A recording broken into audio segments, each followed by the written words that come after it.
welcome to another installment of Turntable 20s with me, your host, Sam Moorhouse from Turntable. And today, our guest from the International Trade Centre, Isaac Newton-Acquah. Isaac, how are you today? I'm doing very well. I'm very happy to be here. And how are you? Fantastic. Can you start just with oh, very well. Yeah. It's a beautiful day in Brooklyn. It's my morning, so I'm just getting started. Can you tell us a little bit about what you do at the International Trade Centre and what the ITC does? Sure. So the International Trade Center is the body that's really a UN, United Nations body. It's coming from UN and the World Trade Organization. I just say we're here to help the little guys have a seat at the trade table. I think we all see what's happening in the world now with the WTO debating these large issues, but who helps Mm. the smaller SMEs and micro SMEs also have access to trade?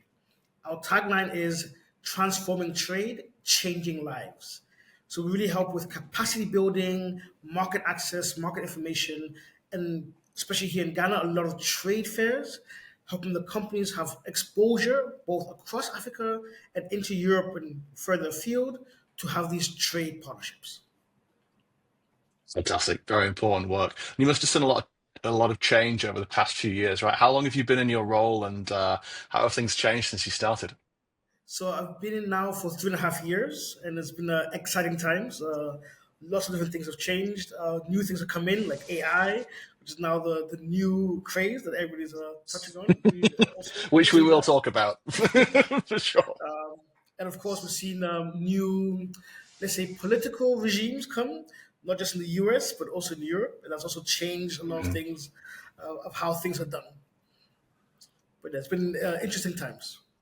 Absolutely, yeah. And you've got to focus on technology and innovation, right? So, I remember when I first came to Ghana in 2016, even just things like cell phone service was limited, was minimal, right? I could get pretty decent 3G inside Accra, but as soon as you stepped out of the city, it was not much available. So even just infrastructure has changed, right?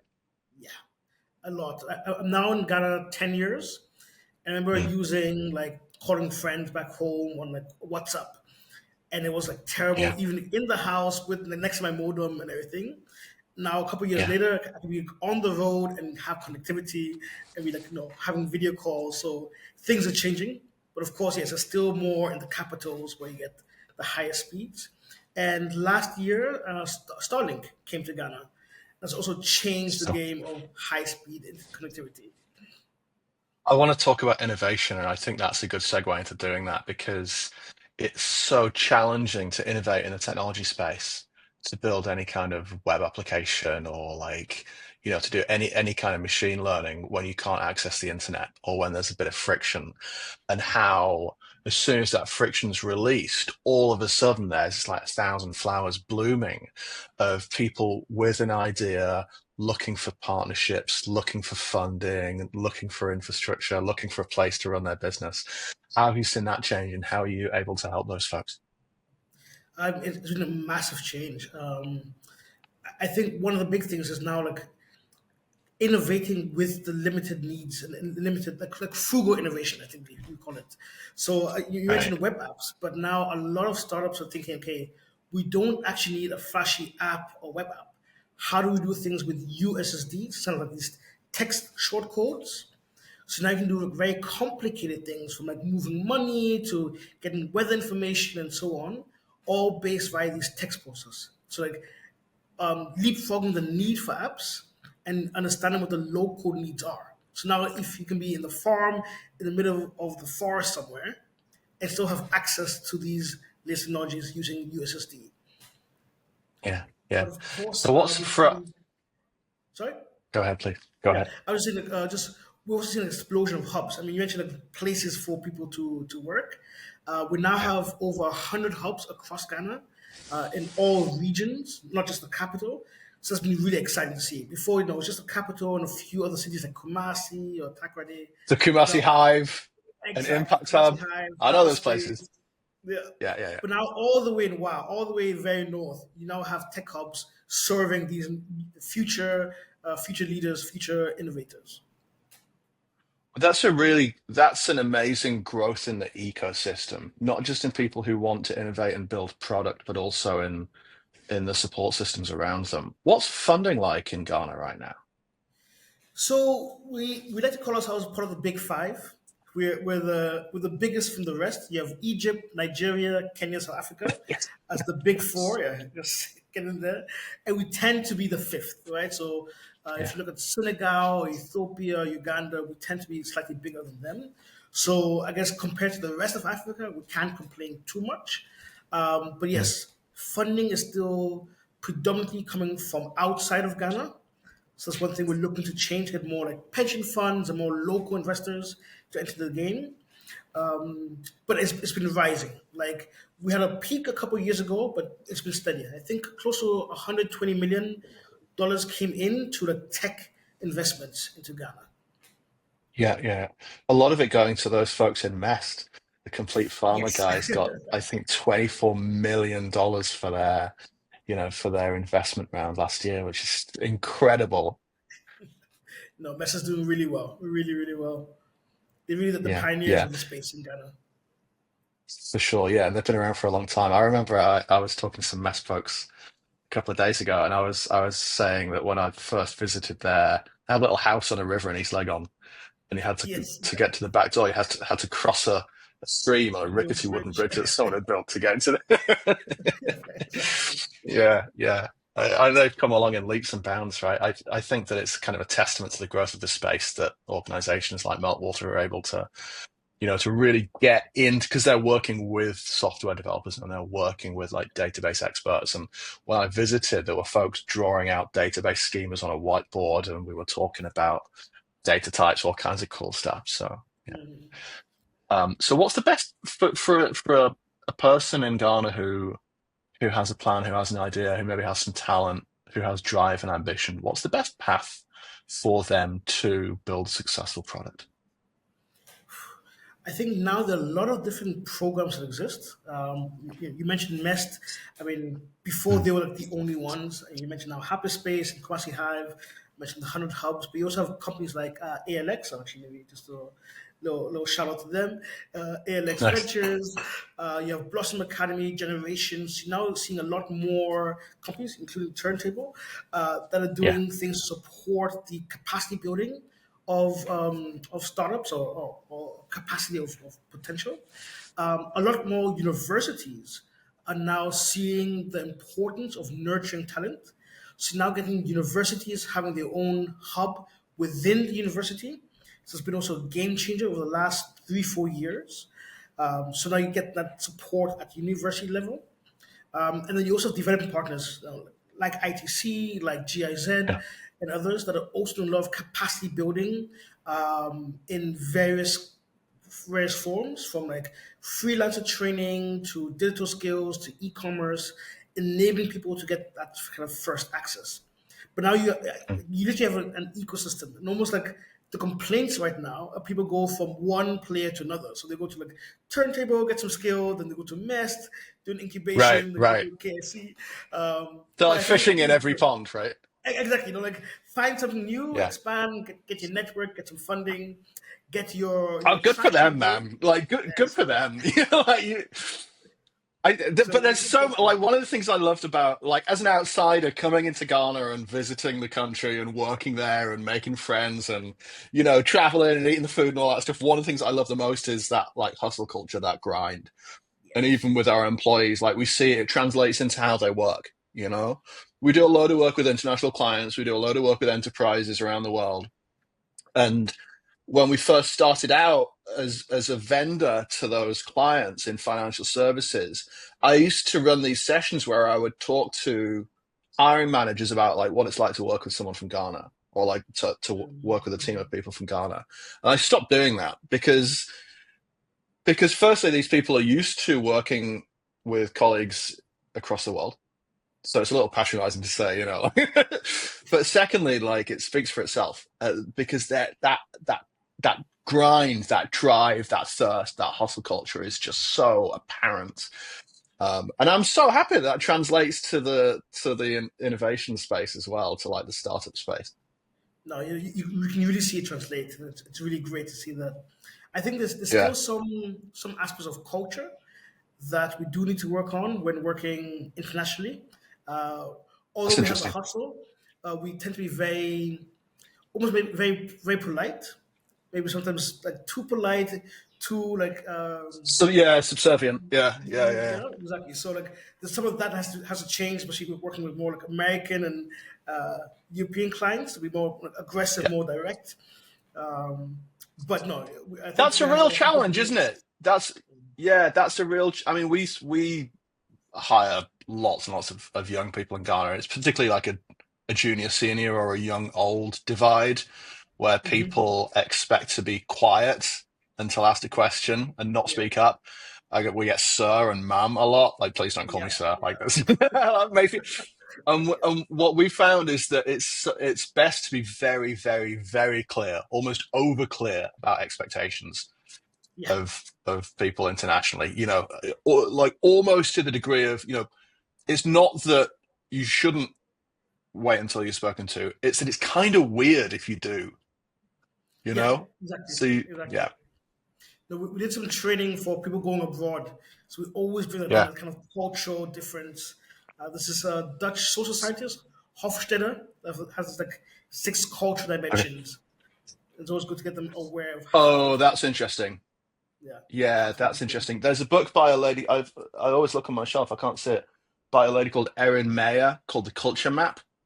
And okay. she does, I think, fairly similar, like draws out, I think, 6 or 8 axes of like cultural differences. Like as a Brit, for example, I tend to be a little bit of a stickler about timekeeping, Yeah, which is yeah, ironic because like I messed up the timing for our call today. Like, I'll own that. But but but but it's not fair for me to come along and say to someone in an office in Ghana, like a colleague of mine, like you're wrong, right? And I'm mm-hmm. right. But we do get to say, like, this is what our collective expectations are. I think you have to be super careful talking to people about culture because you absolutely cannot ask. I've worked with people who asked young Ghanaians to straight, not, they weren't at turntable, but like, I've known people that asked like young Ghanaian people to straighten their hair, right? When they Yeah, go and work, and that's gross. Like, yeah, that, that's awful. Um, you said there was something really interesting about innovation and how like the innovation space has grown. I remember when I first was working with universities in Ghana, and there was a small innovation space, and what they were doing was teaching young people how to grow mushrooms and sell mushrooms. And mm-hmm. because at the time, like this is a university in the north, there wasn't much internet access, and the power went out all the time, and there wasn't much trade, and there was a market, right? Yeah, So like, how do you get someone to almost like to break the cycle of you go and help your uncle fix his car, you go and work in your dad's like business, you're going to deliver like fufu, like whatever the thing is, yeah, to I'm actually going to start on my own and I'm actually going to do my own thing. Because culturally, to build your own business and to do something that maybe your parents don't understand, yeah. tell me a little bit about that. Just talk about that for a minute. Yeah, I mean that's a really hard part of this kind of what's in culture of you have to follow your parents' path. In Ghana, still to today, like the path has become a doctor, lawyer, or engineer. Right, that's like the golden path that Yeah. parents want the kids to go down. But I think a lot of exposure helps. Just like seeing what is actually now happening, hear the news of new ventures. I mean, Mm. still some parents, if you're working remotely and from home, they're like, oh, you're not working. You haven't left the house to the office, so Yeah. it doesn't work, Yeah. Yeah. right? So that mindset has to change. But I was talking to some of my sister's friends, and they are now aware of this whole new craze of esports and how much money is in the space of esports. So they were Mm. joking that they're now asking their kids to go and play more PlayStation because this is now a path for you, right? Stream it. Stream it. Get on Twitch. Go play, Yeah. go play, go play. Like before, you have half an Wow. hour, 1 hour to play. Now that the parents see what's possible with esports and Yeah. have that awareness and exposure, they're like, oh, it makes sense. So I think just having that awareness and exposure of the different kind of paths, what it means to be an entrepreneur, whether it's tech entrepreneur Yeah. or yes, you're Yeah. growing mushrooms and you're making a business doing that. And like Yeah. innovation isn't always tech and doesn't always have to be large. Just like Growing mushrooms in the back of your house is innovation. Yeah. Yeah. Yeah. Yeah. Yeah. We I've had some phone calls with parents. You know, they've called me and they're like, "What are you doing? What are you? What is turntable?" And like my son, my daughter wants to come and work for turntable. What are you? What are you doing? And COVID was really challenging because we deal a lot with like folks that live in. It's not just being at home. It's like multi-generational households, Yes. and also it's not just Ghana. Like when I was young and I got my first corporate gig, I went to my hometown and I took my laptop with me and I was sat at my parents' house, the house that I grew up in, with a laptop, Tuesday morning, cup of tea, doing some work. And my dad came in and I was like, I'm working. Sorry, just I'm working. He's like, what? You're not working? You're here. You're having You're a not laugh. working. Get out of here, you know? Yeah. And I think that's just every parent everywhere. My wife, who is Russian Jewish and grew up in Brooklyn, has the exact same story. And I've seen it with folks in Ghana. Like during COVID, we all had to go home. Offices were closed, and one of my guys called me, and he's like, "Please let me go into the office." I was like, "Look, it's illegal. There's no way, right? You'll get arrested." And then God knows what will happen. And he was like, "You don't understand. Like every day, my uncle comes over, and he says, 'Hey, come and help me with my car.'" Yeah. And Yeah. he's like, "I cannot say no. I cannot say no." you know. That's the Or someone's issue. auntie comes over and you've got to help pound yam, or like it's lunchtime and there's kids to look after, and like all of this stuff is You run an errand, have to do something, take care of your sister. Yeah, that's right. Yeah, all of yeah, that. yeah. It's not just Ghana, but like it's interesting how like we try to solve local problems, right? That's what innovation really is. It's like problems that are close to your heart, things that you care about, but there's all kinds of like actual like local roadblocks that get in the way. No, exactly. Like that. What's the startup scene like in Ghana versus maybe the States? I think like listeners might be a bit more like used to or understanding of the model in the States where you can you might rent a house with all of your mates, all of your colleagues, live on ramen for 2 years, chase funding first, and then worry about revenue down the line and even profit down the line. Lots and lots of seed rounds, lots and lots of pitches. How does that compare with life in Ghana for a startup founder? I would say it's very similar, apart from we don't have these large investors that give you $1 million off the back of a idea and a napkin, right? Right. We don't have the luxury of going for 7 years without making any income like Facebook did, or running at huge losses. So it's almost like how do we become profitable almost on day one, right? So we have a very different Mm. runway till we hit profitability, all this money coming in. So you kind of force this kind of scale much faster. As well, the buyer power in Ghana and most of Africa is not as high as it is in the West. So you're really either looking at a very niche amount of users for your Mm. app or your service, or you really have to go mainstream and wide quickly. So like things like Uber, MTN, like Jumia, Bolt. exactly. It has to be Yeah. touch everybody's life, right? So that's kind of the pressures on the kind of solutions that are built. I think that's Mm. one reason why fintech solutions have really scaled fast because everybody needs to make a money movement. You're sending money back to your auntie in the village. You're paying for your car, paying for data. You need a kind of solution that helps you do that. So I think Right. fintech has received the most money, and it's kind of explainable. We still have, I think, close to 30% that are banked traditional way through banks, have a credit card, and so on.